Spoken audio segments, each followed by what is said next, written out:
నీకు పెళ్ళయిందా? కాలేదు. ఈ జీవితంలో అన్నిటికీ ఒక రేట్ ఉంది. అండ్ అలాగే నాకు లైఫ్ ఉంది. హస్బెండ్ అక్కడ, నేను ఇక్కడ. మా అమ్మాయికి ఒక మెడికల్ సీట్, అబ్బాయి ఇంజనీరింగ్. మేమందరూ ఆనందంగా తిరగడానికి ఒక కార్. అందరికీ ఇవి అన్నీ అవసరం నందా? కాకిలో వ్యభిచారం దేనికి మ్యామ్? ఎస్ఐ సార్, చెయ్యవండి సార్. చాలా థ్యాంక్స్.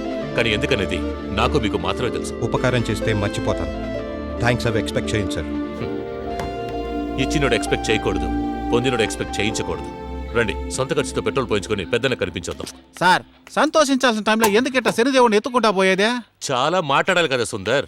వెళ్దాం పదండి. నేనేంటి సార్? ఏమయ్యా, ప్రేక్షకులు లేకుండా పంచ్ డైలాగులు మాట్లాడేదట. వెళ్దాం పదండి. అట్టే వస్తాను సార్.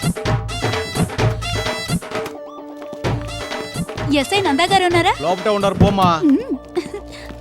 ఎవరయ్యా భోజనం క్యారేజీ? ఎస్ఐ సార్కి ఈ అభిమానంట. ఆహా.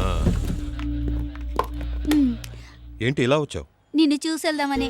దేనికి? ఏదైనా ప్రాబ్లమా? నీ కాబోయే మావగారికి వాళ్ళ పుట్టినరోజు, అందుకే భోజనం తీసుకొచ్చాను. ఓ, ముందే తెలుసుంటే క్యారేజ్ వద్దని చెప్పేవాడిగా. ఇదే ఇప్పుడు ప్రాబ్లమా? నేను తెచ్చినవన్నీ నువ్వు తినేసే, ఈ భోజనం నేను తీసుకెళ్తాను. ఏయ్, వేస్ట్ అవుతుంది. ఏమీ వేస్ట్ అవదు, నేను తిని పెడతాగా. ఇంకో మాట, అంతా తిని ముగించాక కష్టపడి వండిన చేతికి ఏదో ఒకటి ఇవ్వాలి. అబ్బో, అయితే వంట మంచి అడ్రస్ ఇస్తే ఇస్తాను. కష్టపడి వండింది నేనే.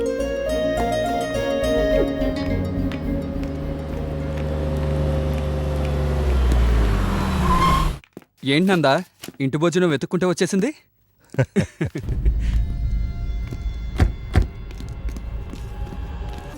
తెల్లతోలుతోని చేసుకోవచ్చు, ఇంకా చక్కగా బతకచ్చు.